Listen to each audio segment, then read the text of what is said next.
Friday the 22nd of July 2011. Terrorist Anders Behring Breivik committed treason in Norway, killing 98 people in Oslo in a bombing, and on a Toya island in a massacre of social democratic youth, women and children. He has self-identified himself on Facebook as being interested in bodybuilding and Freemasonry. We can no longer consistently talk in terms of incredulity about these subjects, because these people are now committing terrorism in the city centres of Scandinavia. It is a strike at not only the Scandinavian social democratic model, but also at the very heart of Scandinavian civilization and European civilization and the wider Western civilization.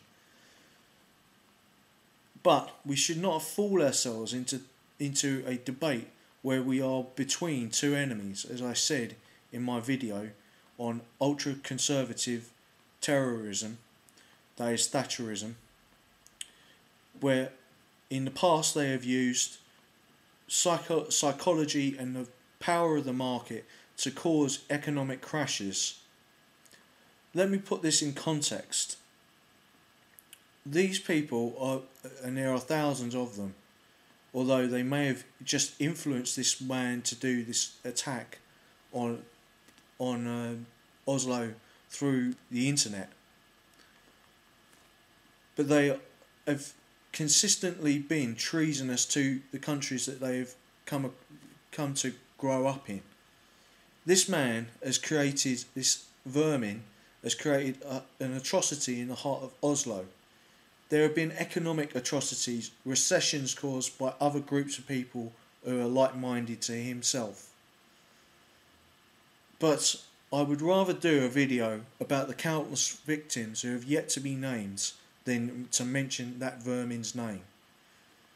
But what does this do when the ceremonies are finished, when the remembrance days are done, and we must think in terms of the terrible cost to the families and the victims in this, and questions about politics may have to wait, but they will come. Politics will have to deal with these problems of being between two enemies. That's ultra-conservative traitors on one side and deluded multiculturalists on the other. Because if either side gets their way, no one will be able to have a rational debate. I have tried to make a rational debate on my channel about this subject, and because I am against the genocide of the Boers in South Africa, I have come across people who are conservative nationalists but who have lacked a social and humanitarian conscience. To the left, to the Social Democrats, I say, have a European nationalism, like Thilo Sarrazin has. Social democracy, in terms of economics, works. It produces to the point of maximum social benefit for all its people, and it works on a social market, providing welfare, a multiplier effect, and also reducing the amount of waste that is created through unobtainable surplus caused by a capitalist market.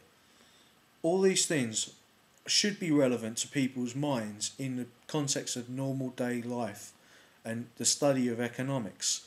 But when you break it down that this man was trying to destroy this model of social democracy, he was trying to decapitate Jens Stoltenberg, the Prime Minister of Norway, and the government of Norway, and kill the future leaders of the Norwegian Labour Party, then you can see that this was an organised attack by a man who's been planning this since he was 23 and he's now 32 years of age.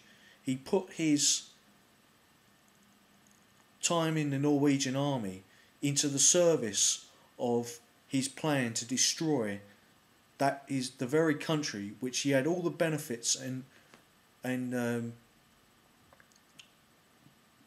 attributes of from his education. This was not a loner, loser, gunman. This man was an actor of horrendous proportions, a psychopath maybe, but he may have been used by people in a wider context as a so-called wind-up merchant, to wind him up into a frenzy where he would commit such a crime. That's not an excuse for him. He is a vile, disgusting vermin and traitor to his country. But what does this say about politics? What does it say about the way that multiculturalists will attempt to stop the debate about radical jihadism in Europe and the unstemmed flow of immigration, which is one of the reasons this man committed an act of treason against his own people, so he said, or gave an excuse to in that way. I outright condemn him and all of his actions. There is no but to say. And we must condemn it and see that right-wing, ultra-conservative terrorism is a real threat. We cannot laugh about it anymore. It is a real threat to our entire civilization.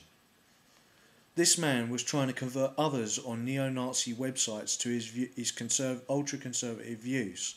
These are the ultra-conservative views that Timothy McVeigh held, which destroyed federal buildings in the United States similarly. These are the sort of views that the people who were behind the plot against an African country to take it over and then left Tim Spicer. That was the work of Thatcherites and the Thatcherite crime family, and left Tim Spicer and other SAS men to their fate in an African prison where many of them died.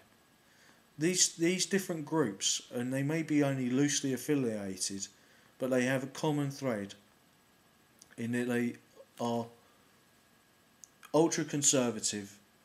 They believe in conspiracy theories such as that people other than Al-Qaeda did 9/11, or they created these theories, such as people like Alex Jones.